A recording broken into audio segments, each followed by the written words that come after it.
Hi, I'm Scott Stopnick. These are my boys here, Scotty and Turkey. And we just picked up this 71 Bonneville here. It's Scott's here. And got to figure out what we want to do to it. Looks pretty nice to leave it the way it is, but I don't think that's going to happen here. No. I think chop the whole end off and put a hardtail, and don't make it a full chopper, but kind of have the oldness and kind of bone stock, but with a twist to it. What about the exhaust? What are you thinking around for that? I pull just the tips off and run those just straight pipes. The louder the better. give the neighbors something to complain about. Where do you want to start? Maybe why don't you pull the exhaust, because the chrome looks good on that. Get some wrenches out, and Chris, we can start pulling the seat. I think get all the unnecessary stuff off first.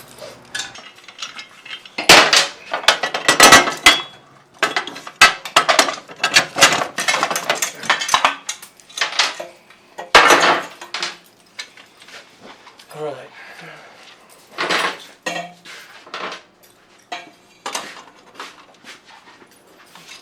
So now this particular bike's a 71, so it's an oil and frame version, which makes it a little bit difficult to make rigid, because this particular area here is all full of oil right through here with the filter down here on the bottom. And so when you're putting the rigid tail section on, you've got to be careful you don't penetrate that chamber. Hold this axle. A lot of guys don't worry about doing that, and they go ahead and use a separate oil bag, but we found pretty good luck doing it this way. So I do machinery, I work with machinery, so I install that, but in kind of a unique industry where it allows me quite a bit of time off when I need it, and makes me enough money to keep my family supported. And I've got 7 kids, and these are my 2 oldest boys, and it's just a lot of fun to be able to do this with them, ride with them. I've got a Triumph likewise, and it's just a blast. It's a lot of fun. I enjoy it. You know, they said getting old isn't fun. Well, I think it is. So, let's go ahead and let's start cutting down these lines right here. Nice and slow so it doesn't jump around. Right through there, nice and slow.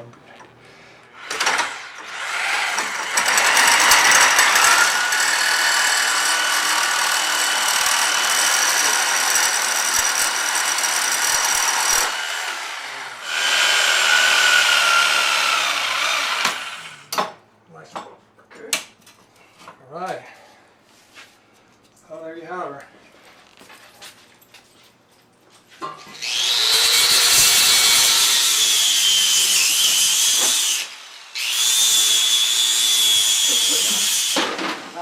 A lot of guys will put their swing arm back on and run all their lines off their swing arm.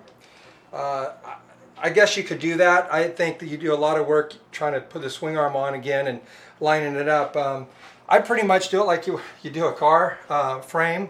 You know, in other words, all your lines should be equal from your front mounts to your rear mounts on both sides.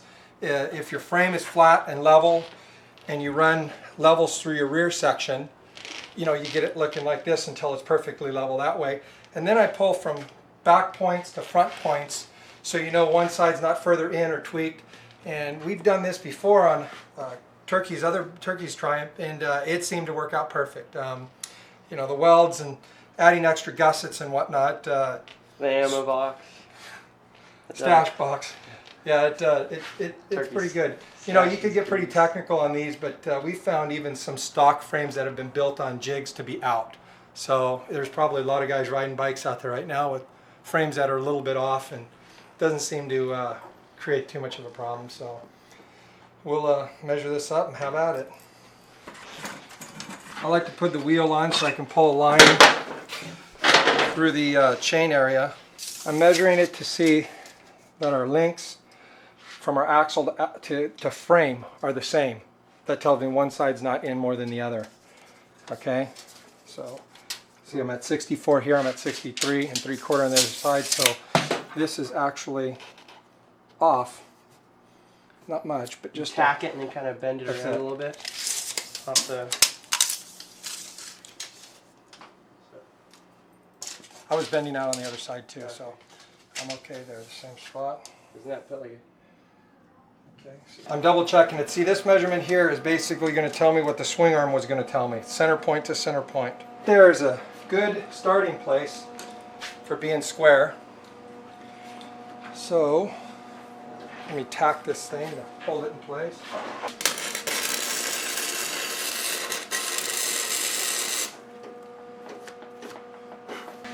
Now up here at the top, as you can see, we have a gap, which we'll just go ahead and put metal in there and fill it. Shim it, kind of? As basically a shim. The weld together between the 2 points will be pretty consistent. Where's the plates at? What we do here is where the frame comes normally up here, up into the upper unit, and the swing arm comes through here. We've cut it off completely at the lowest point. What we're going to do is we're going to clean all up underneath here and weld this completely on once it's square, or once it's lined up properly, all through here, both sides. This being the oil tank filter area. Basically, when you put this hardtail on, you're continuing your line off your frame. Normally a rigid frame, this tube would come continually through here before kicking up. And as you weld this on right now here, you want to make sure that this line is consistent so the frame flows properly. I guess if it was off a little bit, it wouldn't hurt anything too much, as long as it was square. But you just want to keep that line nice and clean and straight. So by raising it right now or lowering it and bringing this down onto this tube a little bit more, that's what controls this now that it's tacked in place. It's not side to side, it's just up and down. Pretty much like this is normally where your swing arm would pivot, and we're locking it off and making it rigid. So this is where the suspension stops, right here. What do you call this place, guys? Garage? Yeah. It's called a garage. What? Why have you left it so dirty, kids? Garage? Yeah. Where's my tools? Garage? This is our filler plate right here. We got tacked on there. That's going to hold everything in place. And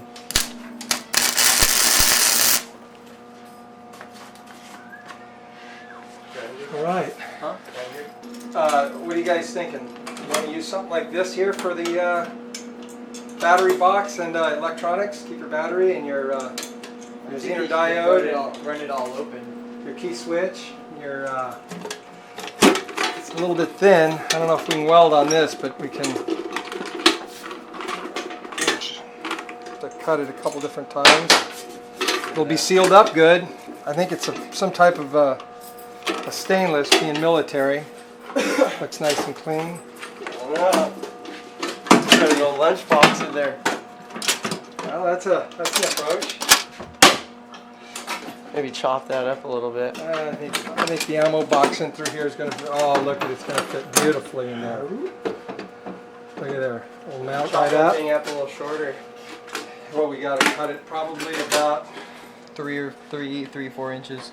at least. You got to get your chain to get through it, so I know that's going to be at least 3 inches. I do mine exactly. Let's see how this thing's looking. Why don't we Man, throw- I've never seen anybody with an oil frame and a nice ammo box in there for the battery. Woo, doggy, that thing's gonna look good.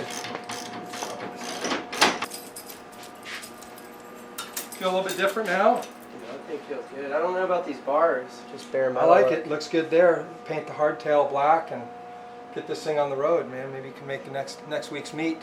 Yeah. That'd be Go good. right with meatball. Speaking of,